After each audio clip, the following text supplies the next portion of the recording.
Beloved, you are welcome to day 64 of our 297-day journey through the whole Bible. This is a reading for the 5th of March 2019, and today we are reading 1 Samuel chapter 17, 18, 19, 20. And God willing, we'll finish the whole Bible by the 24th of October 2019.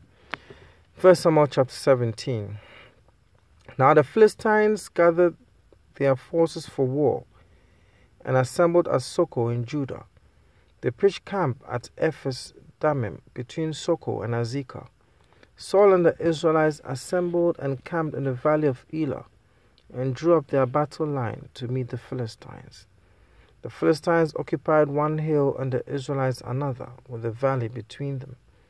A champion named Goliath, who was from Gath, came out of the Philistine camp. He was over 9 feet tall. He had a bronze helmet on his head and wore a coat of scale armor of bronze weighing 5,000 shekels. On his legs he wore bronze greaves, and a bronze javelin was slung on his back. His spear shaft was like a weaver's rod, and its iron point weighed 600 shekels. His shield-bearer went ahead of him. Goliath stood and shouted to the ranks of Israel, "Why do you come out and line up for battle? Am I not a Philistine, and are you not the servants of Saul? Choose a man and have him come down to me. If he is able to fight and kill me, we will become your subjects. But if I overcome him and kill him, you will become our subjects and serve us." Then the Philistines said, "This day I defy the ranks of Israel. Give me a man and let us fight each other." On hearing the Philistines' words, Saul and all the Israelites were dismayed and terrified. Now David was the son of an Ephrathite named Jesse, who was from Bethlehem in Judah. Jesse had 8 sons, and in Saul's time he was old and well advanced in years. Jesse's 3 oldest sons had followed Saul to the war. The firstborn was Eliab, the second Abinadab, and the third Shammah. David was the youngest. The 3 oldest followed Saul, but David went back and forth from Saul to tend his father's sheep at Bethlehem. For 40 days the Philistine came forward every morning and evening and took his stand. Now Jesse said to his son David, "Take this ephah of roasted grain and these 10 loaves of bread for your brothers and hurry to their camp. Take along these 10 cheeses to the commander of their unit. See how your brothers are and bring back some assurance from them. They are with Saul and all the men of Israel in the valley of Elah, fighting against the Philistines." Early in the morning, David left the flock with the shepherd, loaded up, and set out as Jesse had directed. He reached the camp as the army was going out to its battle positions, shouting the war cry. Israel and the Philistines were drawing up their lines facing each other. David left his things with the keeper of supplies, ran to the battle lines, and greeted his brothers. As he was talking with them, Goliath, the Philistine champion from Gath, stepped out from his lines and shouted his usual defiance, and David heard it. When the Israelites saw the man, they all ran from him in great fear. Now the Israelites had been saying, "Do you see how this man keeps coming out? He comes out to defy Israel. The king will give great wealth to the man who kills him. He will also give him his daughter in marriage, and will exempt his father's family from taxes in Israel." David asked the men standing near him, "What will be done for the man who kills this Philistine and removes this disgrace from Israel? Who is this uncircumcised Philistine that he should defy the armies of the living God?" They repeated to him what they had been saying and told him, "This is what will be done for the man who kills him." When Eliab, David's oldest brother, heard him speaking with the men, he burned with anger at him and said, "Why have you come down here? And with whom did you leave those few sheep in the desert? I know how conceited you are and how wicked your heart is. You came down only to watch a battle." "Now what have I done?" said David. "Can't I even speak?" He then turned away to someone else and brought up the same matter. And the men answered him as before. What David said was overheard and reported to Saul, and Saul sent for him. David said to Saul, "Let no one lose heart on account of this Philistine. Your servant will go and fight him." Saul replied, "You are not able to go out against this Philistine and fight him. You are only a boy, and he has been a fighting man from his youth." But David said to Saul, "Your servant has been keeping his father's sheep. When a lion or a bear came and carried off a sheep from the flock, I went after it, struck it, and rescued the sheep from its mouth. When it turned on me, I seized it by its hair, struck it, and killed it. Your servant has killed both the lion and the bear. This uncircumcised Philistine will be like one of them, because he has defied the armies of the living God.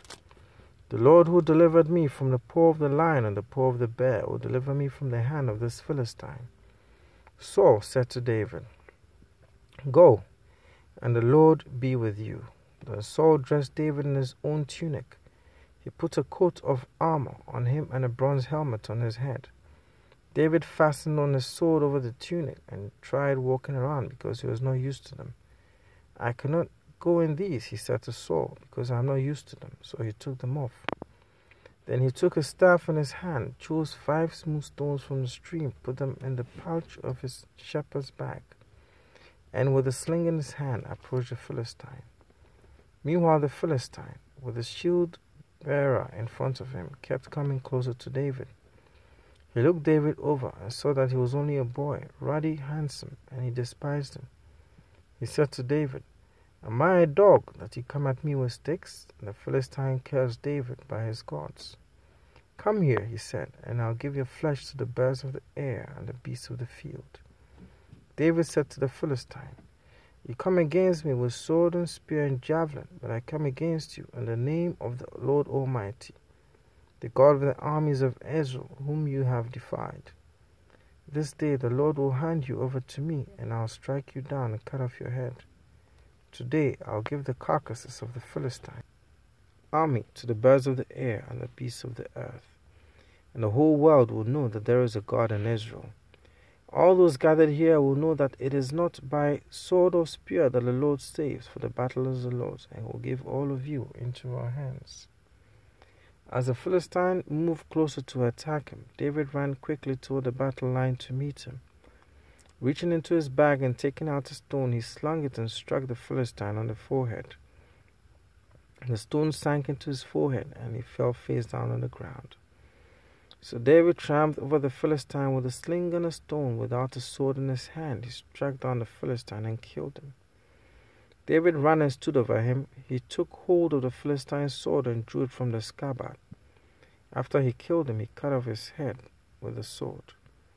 When the Philistines saw that their hero was dead, they turned and ran. And the men of Israel and Judah surged forward with a shout and pursued the Philistines to the entrance of Gath and to the gates of Ekron. Their dead were strewn along the Shaaraim road to Gath and Ekron. When the Israelites returned from chasing the Philistines, they plundered their camp. David took the Philistine's head and brought it to Jerusalem, and he put the Philistine's weapons in his own tent. As Saul watched David going out to meet the Philistine, he said to Abner, commander of the army, "Abner, whose son is that young man?" Abner replied, "As surely as you live, O king, I don't know." The king said, "Find out whose son this young man is." As soon as David returned from killing the Philistine, Abner took him and brought him before Saul, with David still holding the Philistine's head. "Whose son are you, young man?" Saul asked him. David said, "I am the son of your servant, Jesse of Bethlehem." 1 Samuel chapter 18. After David had finished talking with Saul, Jonathan became one in spirit with David, and he loved him as himself. From that day Saul kept David with him and did not let him return to his father's house. And Jonathan made a covenant with David because he loved him as himself. Jonathan took off the robe he was wearing and gave it to David, along with his tunic and even his sword, his bow, and his belt. Whatever Saul sent him to do, David did it so successfully that Saul gave him a high rank in the army. This pleased all the people and Saul's officers as well. When the men were returning home after David had killed the Philistine, the women came out from all the towns of Israel to meet King Saul with singing and dancing, with joyful songs and with tambourines and lutes. As he danced, he sang, Saul has slain his thousands, and David his tens of thousands. Saul was very angry. This refrain galled him. We have credited David with tens of thousands, he thought, but me with only thousands. What more can he get by the kingdom? And from that time on, Saul kept a jealous eye on David. The next day, an evil spirit from God came forcefully upon Saul. He was prophesying in his house, while David was playing the harp as he usually did. Saul had a spear in his hand, and he held it, saying to himself, I'll pin David to the wall. But David eluded him twice. Saul was afraid of David, because the Lord was with David, but had left Saul. So he sent David away from him, and gave him command over 1,000 men. And David led the troops in their campaigns. In everything he did, he had great success, because the Lord was with him. When Saul saw how successful he was afraid of him. But all Israel and Judah loved David, because he led them in their campaigns. Saul said to David, Here is my older daughter Merab. I will give her to you in marriage. Only serve me bravely and fight the battles of the Lord. For Saul said to himself, I will not raise a hand against him. Let the Philistines do that.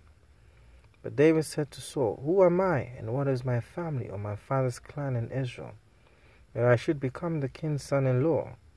So when the time came for Merab, Saul's daughter, to be given to David, she was given in marriage to Adriel of Meholah. Now Saul's daughter Michal was in love with David, and when he told Saul about it, he was pleased. I'll give her to him, he thought, so that she may be a snare to him, and so that the hand of the Philistines may be against him. So Saul said to David, Now you have a second opportunity to become my son-in-law. Then Saul ordered his attendants, Speak to David privately and say, Look, the king is pleased with you, and his attendants all like you. Now become his son-in-law. He repeated these words to David, but David said, Do you think it is a small matter to become the king's son-in-law? I'm only a poor man and little known. When Saul's servants told him what David had said, Saul replied, Say to David, the king wants no other price for the bride than 100 Philistine foreskins to take revenge on his enemies. Saul's plan was to have David fall by the hands of the Philistines. When the attendants told David these things, he was pleased to become the king's son-in-law. So before the allotted time elapsed, David and his men went out and killed 200 Philistines. He brought their foreskins and presented the full number to the king so that he might become the king's son-in-law. Then Saul gave him his daughter Michal in marriage. When Saul realized that the Lord was with David, and that his daughter Michal loved David, Saul became still more afraid of him, and he remained his enemy the rest of his days. The Philistine commanders continued to go out to battle, and as often as they did, David met with more success than the rest of Saul's officers, and his name became well known. 1 Samuel chapter 19. Saul told his son Jonathan and all the attendants to kill David, but Jonathan was very fond of David and warned him, My father Saul is looking for a chance to kill you. Be on your guard tomorrow morning. Go into hiding and stay there.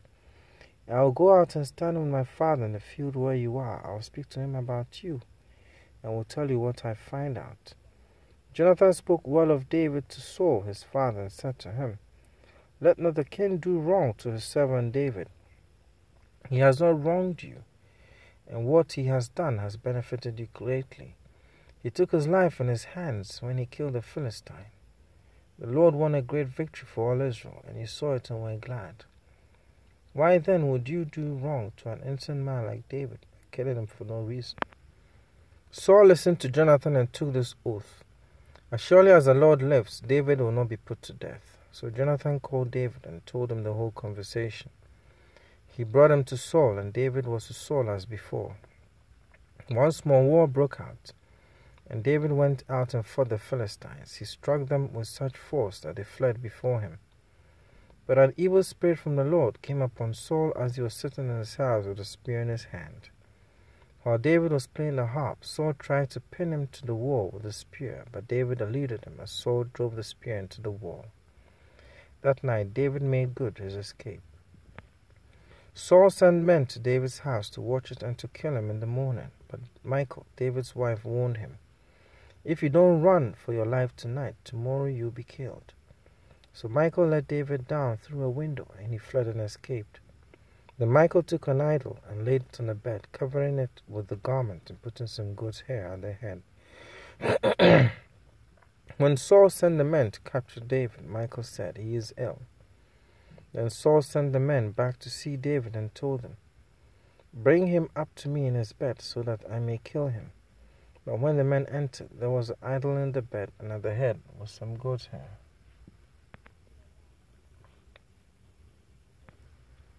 Then Saul sent the men to see David and told them, "Bring him up to me in his bed so that I may kill him." But when the men entered, there was an idol in the bed, and at the head was some goat's hair. Saul said to Michal, "Why did you deceive me like this and send my enemy away so that he escaped?" Michal told him, "He said to me, 'Let me get away. Why should I kill you?'" When David had fled and made his escape, he went to Samuel at Ramah and told him all that Saul had done to him. Then he and Samuel went to Naioth and stayed there. Word came to Saul, "David is in Naioth at Ramah," so he sent men to capture him. But when they saw a group of prophets prophesying, with Samuel standing there as their leader, the Spirit of God came upon Saul's men, and they also prophesied. Saul was told about it, and he sent more men, and they prophesied too. Saul sent men a third time, and they also prophesied. Finally, he himself left for Ramah and went to the great cistern at Seku. And he asked, "Where are Samuel and David?" "Over in Naioth at Ramah," they said. So Saul went to Naioth at Ramah, but the Spirit of God came even upon him, and he walked along prophesying until he came to Naioth. He stripped off his robes and also prophesied in Samuel's presence. He lay that way all that day and night. This is why people say, "Is Saul also among the prophets?" Beloved, 2 Timothy 3:16 and 17 says that all Scripture is inspired by God and is good for teaching, for correction, for rebuking, for training in righteousness, and to equip the servant of God for all good works. Beloved, this reading is not a substitute for your daily communion with God. It's not a substitute for prayer. It's not a substitute for salvation. But I humbly believe that knowledge of His Word will enrich all these things. Amen.